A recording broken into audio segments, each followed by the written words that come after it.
Parang fire up tayo uli. Kasi kapag matagal ka na hindi nag-speaker, parang ano ka eh, nawawala yung apoy.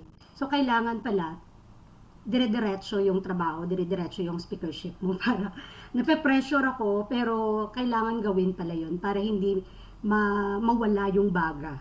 Kasi pag nawala, kapag hindi ka na nagpa-plug in sa mga trainings, kasi busy ka na, may iba ka nang kinakaabalahan, parang hindi ka rin na-fire up, nawawala talaga yung apoy. So, ngayon na nandito naman tayo, bumalik na naman tayo sa Reborn Academy. We are grateful, sabi nga ni Mentor JJ, na meron tayong trainings na ganito na mahahasa na naman tayo sa pagsasalita, which is our uncomfortable zone din. Kasi though I am a teacher at palaging nagsasalita sa harap ng mga bata, pero iba kasi yung business side. So, yun, as public school teacher, and soon, magre-retire early, yun, hindi ko na hinihintay na mag-retire ako bago gawin ang negosyo. Habang nasa work ako, ginagawa ko na yung ginagawa ko na ang lahat ng makakaya ko na mapush ko talaga yung business para pag umabot na tayo sa time na nag-retire na talaga tayo dahil yun yung first goal natin, matatrabaho na natin ng lubos yung negosyo natin. Sabi nga nila, itong speakership na to, kailangan gawin to kasi if you want something you never had, you must be willing to do something you never had. You've never done. So, yon. So, kailangan gawin, push lang natin to. So, bakit ba ako sumali before I start may topic, no? Bakit ba ako sumali? Like, many of us dito, dahil sa product, dahil gusto nating maging healthy, without thinking, ang pagpasok pala sa IAM ay magbubukas ng maraming opportunity. Hindi lang health, kundi yung wealth na din. Dito na open na ang mind ko na hindi lang pala material din na bagay ang makukuha ko dito sa company, kundi yung value mo sa tao dahil natutulungan mong tao at nakakabigay ka ng mga pangangailangan nila dahil sa yung produkto at dahil din sa opportunity na dala ng ating company. So, at yung first year ko dito parang uh, hindi ako masyado na nakagagawa ng dapat kong gawin na tulad nito mag-attend sa mga trainings. So ang ginawa ko lang uminom lang talaga ng barley. But soon nang invite ako na mag-attend sa training, attend na ako at doon ko nalaman yung mga compensation plan at yung mga fear ko in public speaking, yung fear ko uh, yung mag-out ako sa comfort zone ko at yung mga ganun parang unti-unti nawawala at napapalitan ng na-open yung mind ko na binalikan ko yung dream ko when I was grade 6, no? Kukwento ko lang, mentors, nung grade 6 ako, dumadaan ako sa kalsada, merong malaking bahay. At sabi ko, habang dumadaan ako papunta sa simbahan, palagi kong tinitingnan ng bahay na yon. At ngayon, binili na yon ng iba. Pero mga 5 years ago, hindi pa ako nag-IAM. Sayang na hindi ako nag-IAM doon pa lang.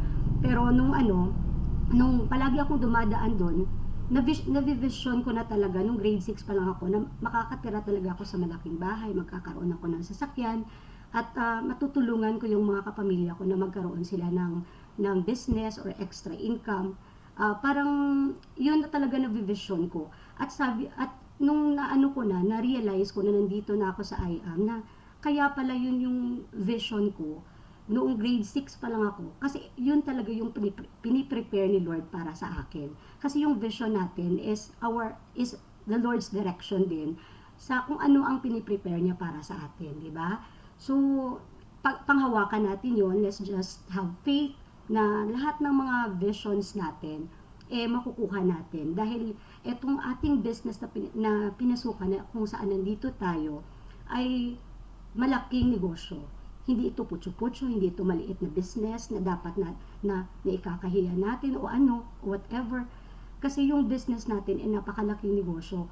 Kung kung nababasa ninyo yung kay Warren Buffett, yung kay Robert Kiyosaki, yung network marketing is the gateway to succeed, at etong negosyong ito ang napakalaking uh, negosyo na makabibigay sa atin ng financial freedom, no? Alam na naman natin dahil sa compensation plan ng ating company, talagang na talagang hindi talaga imposible ang mga pangarap mo dito sa IAM. So, itry po natin yung pag-share pala ng aking slides, ha.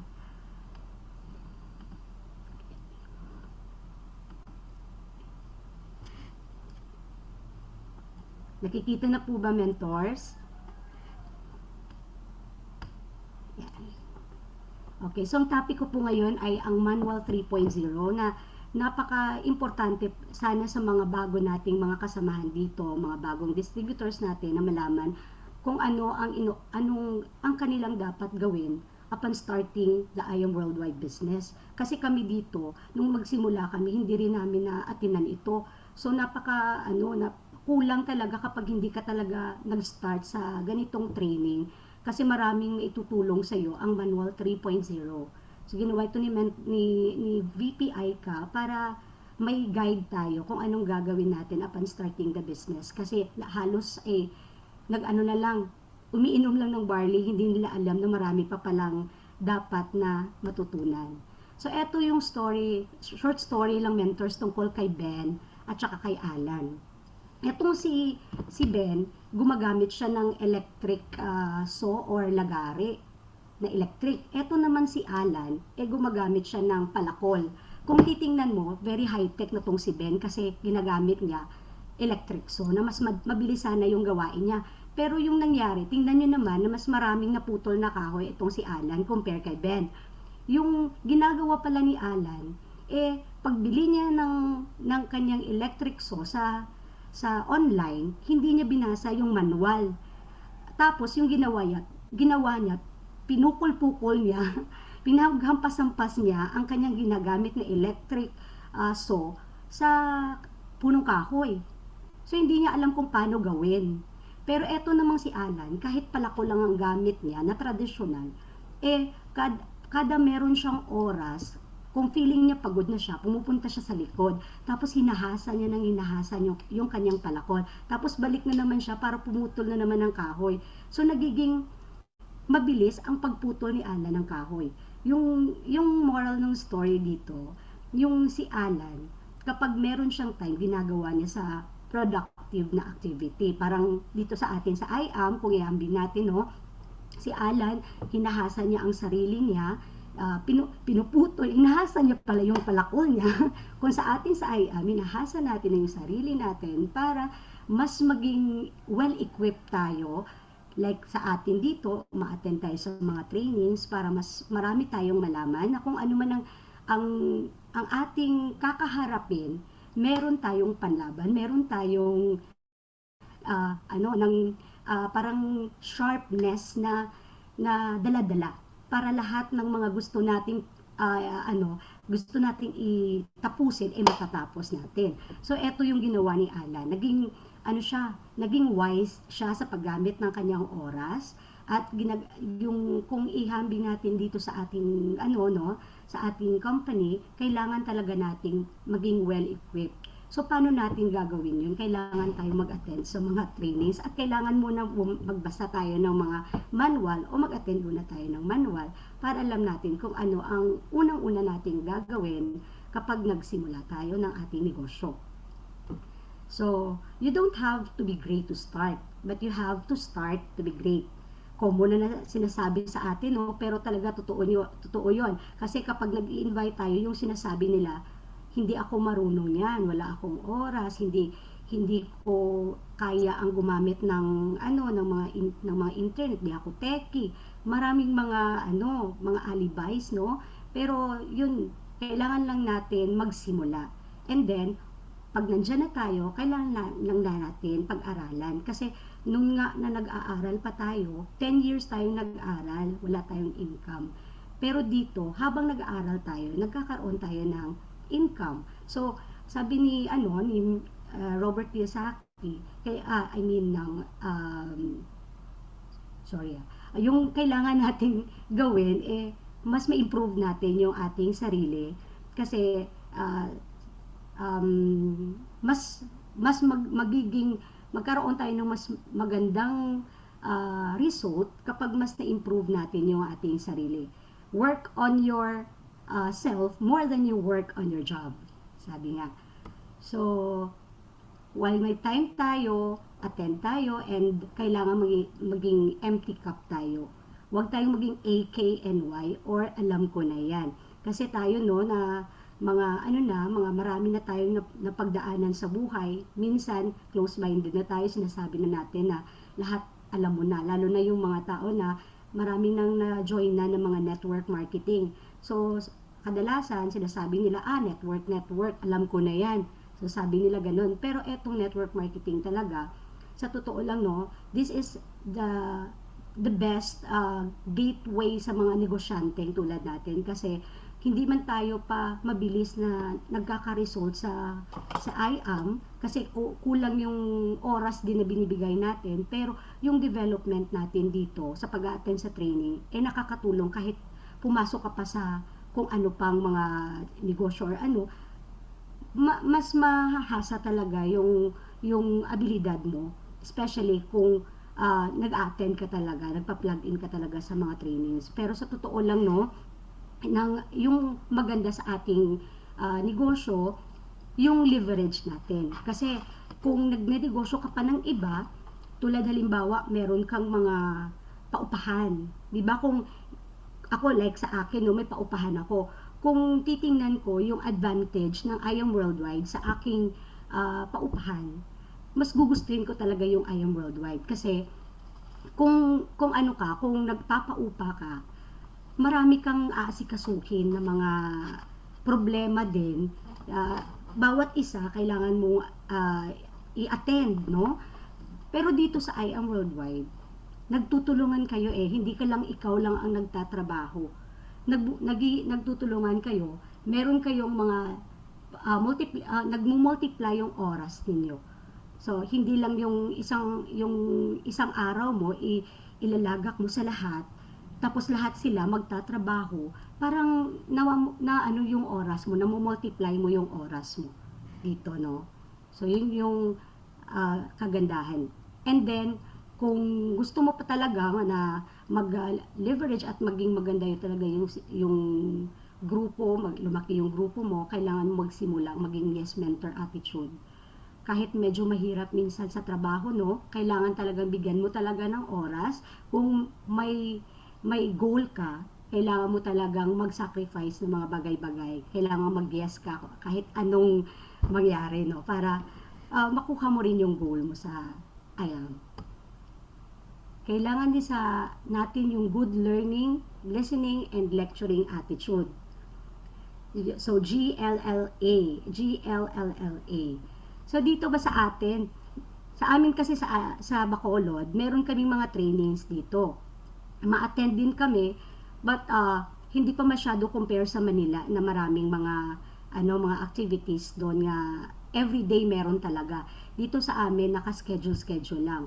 We will take time talaga na magkakaroon kami ng mga ganitong setup kasi dito talaga mahasa yung skill mo sa pagtutok at saka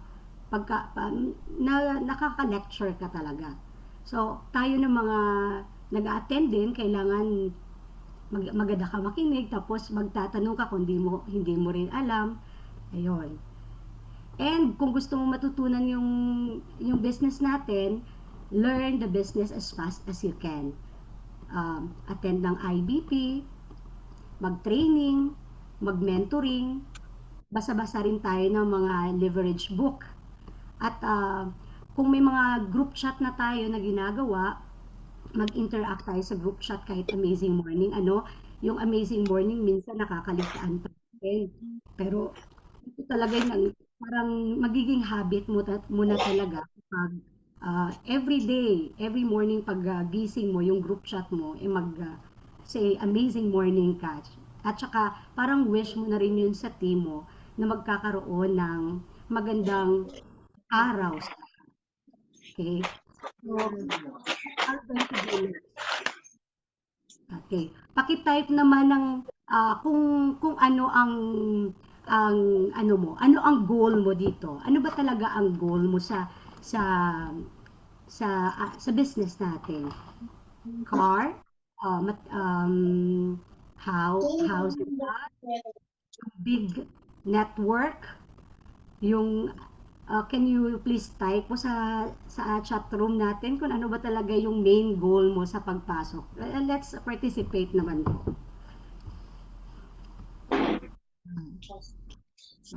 Ano bang goal mo? Para naman may ano tayo, may interaction tayo dito. Parang okay. So, ayun.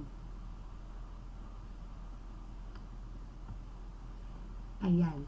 So, before natin gawin yun, sorry ha, mentor. So, yung, yung mga goals, siguro for sure, lahat sa inyo dito may mga goals like yung sinabi ko kanina, yung house and lot, cars, and kung ano-ano pong mga material things na gusto. Pero sa akin talaga, para magawa ko, yung mga ano ko talaga, yung goals ko talaga dito, time freedom.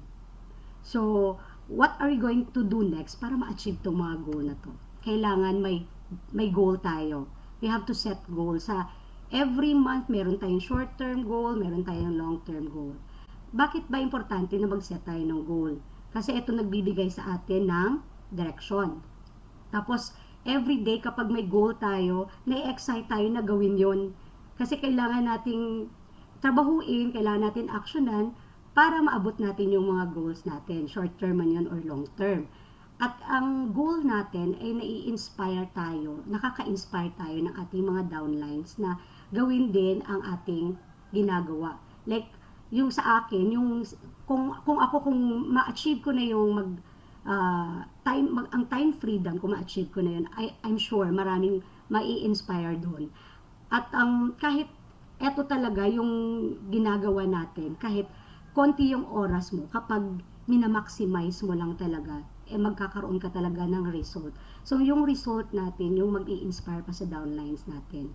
Kailangan natin iset yung mga goals natin to achieve that result. So, sa akin, meron tayong mga ginawang vision board dito. So, sa 2024, parang isa rin to sa practice mindfulness, sa grupo, kailangan mong mag-connect din sa bawat members mo, mag-travel, isa sa goal natin yan, more time for my family, build solid team, yung improve ko yung house ko, manage ko na yung finances ko, ang mga bucket list ko ng mga sa travel ko din, and I have to be more organized, and ano pa yon, self-care, give back, lahat na yun magagawa natin kapag meron tayong oras at syempre, sorry. Okay, magagawa natin yon. Sorry ha, nagkakaano yung ano ko yung keyboard ko. So, sabi nga, and when you want something, all the universe conspires in helping you to achieve it. Kailangan mo lang maniwala. You have to have that faith and faith na ma-achieve mo yung mga visions mo sa life. So, ang first set of goals natin upon joining I Am Worldwide, make sure na maging executive account holder ka. Kasi halimbawa kung ikaw ay copper, bronze, silver, i-goal mo yun na mag-gold ka, mag-platinum, or mag-jade. Kasi sabi nga, kung mataas yung package mo, mataas din yung income mo. So, yun lang yung kailangan mag-upgrade ka muna, at saka yung cash upgrade is always better kasi ma-achieve mo yung mga bonuses and ang mga commissions na ma-achieve mo kapag naka-cash upgrade ka. So, eto naman to become a mover. Kung ikaw naman ay naging naka-rank up na, i-goal mo rin yung maging mover ka. Kung ikaw ay nasa ilalim na package, yung copper package, any packages pwede mong i-refer. At bronze up to silver, lahat ng packages open ka, pwede mo silang i-refer. At eto naman yung, kung gold ka, from bronze to jade, pwede kang mag-refer. So, kung platinum naman, from gold to platinum, yun lang yun ang pwede mo ma-refer para maging mover ka. At pag jade package ka naman, it's either platinum or jade package yung iyong tatrabahuin na maging mover ka. Just one direct from right and left. So yon, to be a mover. And next goal mo, maging mover maker. Paano ka naman magiging mover maker? Tulungan natin kasi dito talaga sa ating sistema, nagtutulungan talaga tayo sa ating negosyo, no? Para hindi naman masyadong mabigat, pero nagtutulungan tayo, nagiging nahasa natin ang sarili natin, at the same time natutulungan natin yung mga under sa ating organization. And nakaka-benefit din tayo kung tayo ay magiging mover maker, help your DR right and left na magkaroon din sila ng kanilang mga DR right and left. So ikaw ay magiging mover maker na pag ganon. And another goal mo is to have third direct referral para ma-activate yung iyong infinity bonus. 13 ways to earn sa IAM. Isa na dito yung infinity bonus mo. Ma-activate mo na yun kapag may third DR ka na. And your fourth DR, para dito naman ma-achieve mo naman yung just for you bonus kung ikaw ay gold package, at kung jade package ka naman, ma-achieve mo yung jade for you. Now, another goal natin ang non-stop DR and mentoring. So dahil dito na numbers game tayo. The more na mag-direct ka, the more na mag-refer ka, doon ka rin makakakita ng mga quality ng mga leaders mo. Kasi hindi naman lahat ng sumasali sa ating business magiging leader o magiging mentors. Kasi iba talaga, yung focus talaga is sa health nila. Kaya nga nag-offer tayo ng pinakamababang package dun sa mga gusto nating tulungan when it comes sa health nila.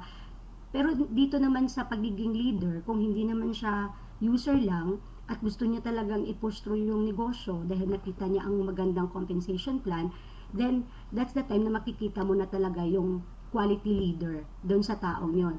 So the more ka na mag-refer, the dami yung mga directs mo, doon ka makakakita ng leader material mo. And next goal natin ma-hit natin yung sapphire rank natin. And to hit also the company incentives, kung sapphire ka na, mas malaki yung chances mo na ma-hit mo na yung mga incentives na bigay ng ating generous BODs. So, yun yung i-goal po natin. And kailangan nating malaman kung anong mga dapat at hindi natin dapat dito sa do's and don'ts na gagawin natin sa IAM. So, sa pag-invite, focus muna natin yung sarili natin na ma-invite yung lahat ng mga warm network ninyo o mga kapamilya, kaibigan, kapatid, kamag-anak natin. Dahil doon, nasisimulan na natin o nakilala na nila tayo, na i-establish na natin yung rapport and trust. So, hindi na tayo masyadong mahihiya na mag-invite sa kanila. Although, yung iba, hindi talaga magjo-join yun, pero at least na-invite mo at na-open mo sa kanila na part ka ng IAM Worldwide. At kasi yung iba, hindi nila nagiging choosy sila. Kahit yung kapamilya nila na gusto nilang i-share ng negosyo, hindi nila ma-sharean kasi sabi nila may pera na, kasi hindi na kailangan yung negosyo, kasi ganito, maraming mga may marami silang mga dahilan kung bakit hindi nila ini-invite yung warm network nila. Pero ito kasi yung dapat nating unahing i-share ng ating business. Kasi mas madali na sa ating mag-communicate sa kanila. Isa pa, binibuild pa natin yung ating confidence na magsalita. No? Minsan kapag hindi ka talaga sanay magsalita, nabubulol ka talaga tapos iba-iba yung nasasabi mo. Pero dito, nawa-warm up ka rin sa warm network mo. Napapractice mo din yung skill mo in public speaking. At napapractice mo din yun sa kanila kung paano mag-invite ng ibang mga tao. So, huwag lang tayong maging choosy sa pag-invite. Unahin natin yung mga kaibigan, kamag-anak, kapatid at kakilala natin. and then set long-term goal to build your solid team. So dito naman sa kailangan mo lang mag-invite ng 2 to 4 closest friends mo na parang eto na sila yung magiging hindi mo pa naman masasabi na core members, core leaders mo na sila, no? Pero kapag meron na kayong mga ganito kadaming mga ng leaders, magsimula ka na talagang mag-build ng solid team mo. So, kailangan mo lang talaga mag-regular na mentoring na kayo. So, eto ang gagawin natin. So, after that warm network na sharean mo, magkwento ka lang talaga kahit nakasakay ka sa jeep, nakasakay ka sa tricycle, o kung saan ka man napupunta. Pag may nagkwento lang sa iyo na masamang pakiramdam ko, share mo na agad yung barley. Kapag sinabi na constipated ako, share mo na agad yung barley. Pag sinabi na gusto kong magkaroon ng extra income, alam mo yun, kasi kulang talaga yung sinasahod ko, o i-share mo na yung opportunity natin sa IAM. In that way, kahit saan ka, parang nasa system mo na talaga na mag-share lang, magkwento ka lang talaga. Ito lang talaga yung ating negosyo. Ikukwento lang natin kung ano ang IAM Worldwide. Sa kanila na lang yun kung gusto nila na magkaroon din kung anong meron tayo. So, yun. Sa inviting natin, meron tayong mga different approaches sa ating mga prospects. Yung prospects pala, kailangan mag-invite ka ng at least, kung bago ka, 100 people na kakilala at parang hindi mo pa masyado close at close mo, warm or cold market mo. Isulat mo lahat ng pangalan nila as your prospect list. Tapos, isa-isa mo silang hi, hello, doon pag start ka na sa pag-engage sa kanila, mag-build ng rapport, and then hanggang sa mapunta ka sa pag-invite na talaga sa kanila sa business. No? So, iba-ibang tao kasi nakakaharap natin. Meron mga professional, mga estudyante, iba-iba rin yung approach natin. Schedule natin sila once na invite na natin. Schedule natin yung sa kanila, pag-talk sa kanila 1 to 2 days. Lalo na kung may invite tayo na mentors na natutulong sa atin kung hindi pa natin kabisadong mag-present sa kanila ng ating business. So, kunin natin yung kanilang pangalan, yung background nila, at ng date and time na available sila kung saan kayo mag-uusap. No? So, confirm a day or on the day before the meeting, magpapatulong ka din sa mentors para ma-present sa kanya yung business natin. No, the next is know our official IBP and training schedules. Yung business presentation natin, every day yan sa Zoom, meron tayo sa Blast, meron tayo sa Warriors, may mga nakaschedule doon. Dito sa Reborn nga, last time meron tayong schedule doon sa Warriors, no? And soon babalik naman siguro tayo Mentor Eyes, no? So, etong Warrior Millionaire Maker every Thursday at 8 o'clock p.m., i-plug in na din natin yung mga leaders natin, yung mga members. Every time merong mga training na ganito, i-post lang natin sa ating wall, invite natin sila, yung mga members and leaders na natin. Baka malay natin may mga time na sila para mag-attend dito, kasi ako din noon medyo busy talaga, hindi ko na natitsyempohan talaga yung mga trainings, but nung na-push ko na talaga, kahit audio lang, walang video, basta nakakapakinig ka, doon ko na simula na maintindihan yung negosyo. Nung nag-audio ako, pero nung kalaunan na hindi na ako nahihiya na mag-open ng cam, hindi na ako nagtatago. So, every time na may training na nakaka-attend ako is, ma-attend talaga ako, no? Kasi, lang naman pag bago ka talaga, natural lang naman talaga na medyo shy ka pa sa pag-attend ng mga trainings. Pero para din sa atin kasi ito, kaya i-encourage po natin yung mga bago na mag-plug in sa ating mga business presentation at sa ating training. So, etong mga trainings natin, always be present. Ang ABC rule sa TAP. Yung TAP naman, paano mo ipapakilala yung mentor yung top mentor na natutulong sa'yo sa pag-present ng negosyo. Example, alam mo ba yung magdi-discuss sa'yo si Mentor Marlon? 25 years old pa lang yun. Eto, hindi na updated, 27 si Mentor Marlon, ano. Pero kumikita na siya ng milyon. So, isasabihin mo yan sa iyong prospect na habang wala pa si Mentor Marlon.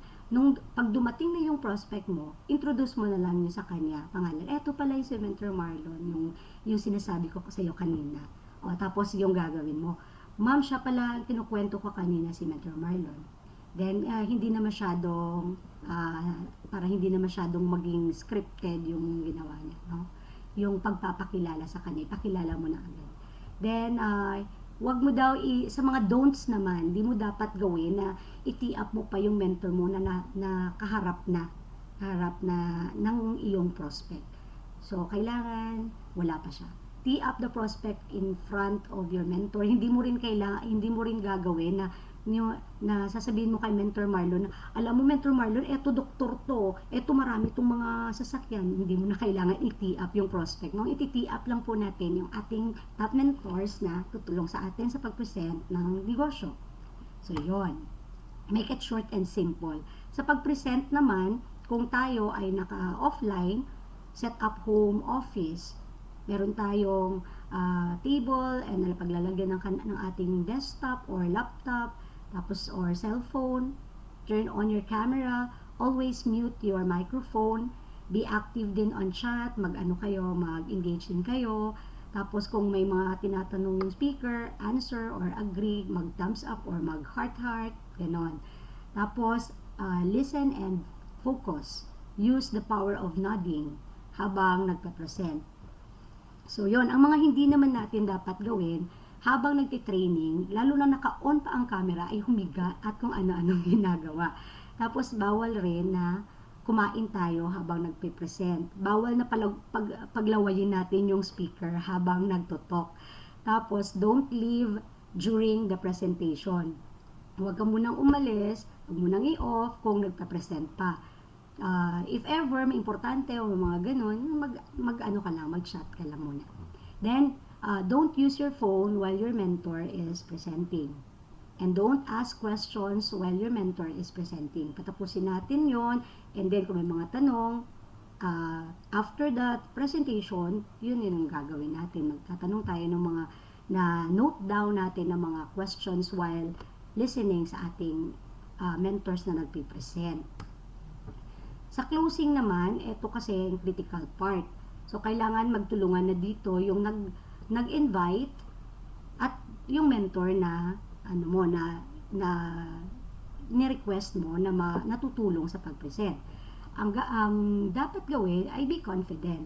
Walang maniniwala sa taong walang tiwala sa kanyang ginagawa. So, una muna tayong maging maniwala sa lahat ng mga ginagawa natin. Una tayong mag-believe din sa sarili natin na kaya natin gawin ang lahat ng to.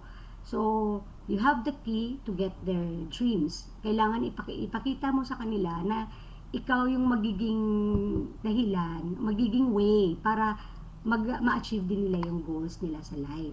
And then, let them feel this is nothing to lose but something to gain. And, tutulungan versus peperahan mindset. So, kahit atat ka na mapa-join mo siya, kailangan chill ka lang, relax ka lang. Ang gagawin mo lang is i-prepare mo lang yung kanyang mindset, ipapasa mo yung vision, ipapakita mo yun sa kanya yung mga na-achieve ng mga nauna sa atin, yung mga top mentors natin. So, in that way, makikita nila na posible pala. So, ganon. Yung main goal natin is ma-on the spot yung mga na-invite natin. So, kung na-present mo na yung negosyo sa kanya, kailangan, muna siya, mag-prepare ka na talaga ng kanyang, makakasulat na siya talaga ng kanyang details. Tapos, na-close mo na talaga siya. Ma-on the spot mo talaga siya. So, wag nang pakawalan. And then, ang mga hindi natin dapat gawin, don't let your mentor close it alone as he or she will already seem pushy. Kailan ikaw ang nag-invite sa kanya, ikaw ang kakilala niya, so ikaw ang mauuna na mag-encourage sa kanya kung gaano talaga kaganda yung business natin. And wag din assured ang the prospect that income is guaranteed. Income will depend on the effort. Yeah, yun. Wag na wag sabihin sa in-invite mo na pag nag-join ka, wala kang gagawin.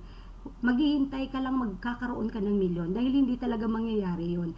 Yung negosyo natin, it takes effort para mag-succeed ka din dito. Hindi pwede na uupo ka lang, wala kang gagawin, tapos magkakamilyon ka kasi yun yung nangyari din sa mga top mentors natin. Hindi naman madali sa kanila na-achieve, kung anong na-achieve nila ngayon sa kanilang career, sa kanilang journey dito sa IAM, hindi madali. So, wag i-assure yung ating invites na sigurado kang kikita ka. Dahil, ang sasabihin lang natin, kapag win-workout mo itong negosyo, sigurado may maa-achieve ka. Yun, medyo safe tayo doon, di ba? At talagang safe tayo doon kasi totoo naman talaga na mangyayari yun kapag trinabaho natin. Tapos, wag din tayong first before joining, wag nating i-allow na sabihin ng prospect natin na sige magjo-join ako pag magre-refer muna ako, mag-invite muna ako ng DRs ko din, tapos papasok ako. Sabihin mo sa kanya, kailangan ikaw muna. Tapos, kailangan nating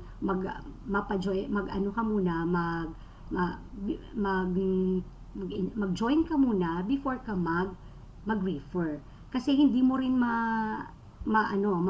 matatransmit yung idea at vision sa iba kung hindi ka muna mag-learn din sa negosyo, di ba? So, yon. Ang closing tips natin, isa pa sabihin natin, yung first goal natin, ang ROI. Kapag nag-join ka, kapag nag-sign up ka, return of investment ka na. Kasi yung product makukuha mo naman agad. Kung ano ang iyong package, same amount of your package din ang makukuha mong produkto. So wala kang lugi, ROI agad. And then, sabihin natin, sir, pwede ka na mag-refer agad para pagdating ng cut-off, may income ka na. So, pwede talaga na pag nag-join na siya, pag kinabukasan, pwede na agad siyang mag-refer. No? Para mapasok mo pa siya sa first week. And then, ang slot reservation. Sabihin natin, sir, pwede tayong mag-reserve ng slot para ikaw muna. Yung susunod na ma-refer ko, under mo na. So, kasi may mga may mga spillover tayo. So, i-reserve mong slot, ikaw mauna, tapos ang susunod, magiging under mo na. Yun. And then, i-offer rin natin yung credit card option or PayPal na pwede tayong magpa-staggered payment kapag kilala naman natin. Kasi ginagawa rin naman namin yan, yung staggered payment. Basta kakilala mo, tapos hindi mo rin ibibigay kapag staggered payment, hindi mo rin ibibigay ang buong produkto sa staggered, no? So, credit card option, soon siguro meron na rin dito sa amin. Pero sa Manila at sa ibang mga branches, meron na talagang credit card option at mapapadali talaga kapag may gano'n, no? And one account policy lang tayo. Isasabihin natin sa mga na direct natin, mga ating mga na-invite na one account policy tayo. Ito yung kagandaan sa IAM. Hindi to sanga-sanga na marami kang head dito sa network. Isa lang talaga, one account policy lang. And then, yung one leg closing, the possibility of spillovers. Kapag meron sa taas, yung lahat ng kanilang mga directs, magpo-flow down sa spillover mo. Yung abono is case-to-case basis rin. Yung, if someone really eager and potential na gawin yung negosyo, like your close friends, trusted people, family mo, pwede mong abunuhan yung kapag may budget ka naman or pang capital ka naman doon. So, para ma-workout yun na din, kasi potential nga. So, kailangan i-grab mo na rin yun kasi potential leader siya. And then, promise only what you can deliver, then deliver more than you promise. Yun. Self-explanatory naman po, no? And then, yung encoding and spillovers natin, ask your mentor how to encode ASAP. Kasi pag nag-join na yung leaders natin, yung member natin, kailangan turuan na natin siya kung paano mag-encode. Kasi one day lang, tapos hindi mo na siya ma-encode, parang mawawala yung yung validity ng kanyang passcode. So, kailangan within 24 hours, ma-encode na natin siya. Kailangan turuan na natin yung mga directs natin how to encode para hindi na rin, lalo na kung marami na yung nagjo-join everyday, matutulungan natin sila how to encode na rin para mapadali rin yung work at sila mismo mag-learn din, no? And then, encoding should be extreme left and extreme right. Yung first direct mo, encode mo sa spillover side. And yung second direct mo, encode natin naman sa other side. Spillovers are your responsibility, not just bonus. So, kapag may spillover ka, mag-connect ka doon, tulungan mo siya kung paano niya i-work out din yun. Kung kilala mo yun, i-sendan mo yun ng mga trainings and mga IBP para at least naman ma-plug in yung self niya and maka-start up siya ng business. And connect, communicate with your members. Give time sa members and build relationship. Kasi yung networking talaga is building relationship. So, kailangan alagaan natin yung mga members natin, help them and make them feel they are family para magtulong-tulong rin kayo sa negosyo at ma-feel rin nila na hindi sila nag-iisa sa pagpasok sa business natin. Nagtutulungan system tayo dito. So, yun. Just keep pushing. Tapos na pala. Oh my gosh. Just keep pushing, mentors, and stay focused. Your hard work will pay off. So, to God be all the glory. This is the effort of VP ICA. And this is Joy Martinez, your Team TLC core, and I am reborn, I am warrior, and I am worldwide. Thank you, mentors. Thank you, Mentor Joy, for na-refresh tayo today sa tingin natin, no, na parang ano lang siya yung tawag